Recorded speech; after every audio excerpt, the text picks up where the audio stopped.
Okay, guys, this is a really quick one on to keep up to date on the 12 days of Christmas. So we did the third day of Christmas. The fourth day of Christmas is the four Gospels, Matthew, Mark, Luke, and John.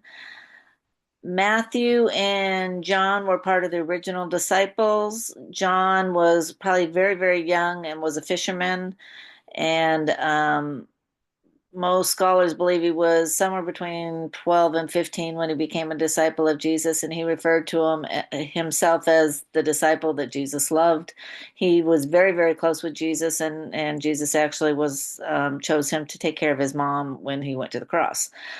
Matthew was a tax collector who was in that time was generally hated because most tax collectors collected more than they were supposed to and were very rich and just not considered, they were just kind of dishonest.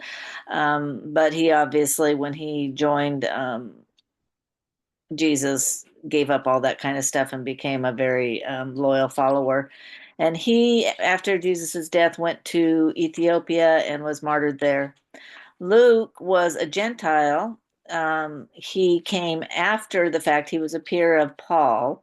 So after Jesus died, and that's a dog on the floor, uh, and um, and he was a physician, and so he really took his history seriously, and he went around and interviewed everybody to get the facts on Jesus's life. So when you look at the Gospels, the four of them, you will see that they all tell a very similar story, but from a little bit different point of view. And if you talk to experts like at a crime scene when they're doing witnesses, that's exactly what they expect. That because everybody's at a different viewpoint, everybody has a different life experience, and so they're all going to see different things, but they're going to tell basically the same story. If you had exactly the same story, then you would have to doubt what they're saying.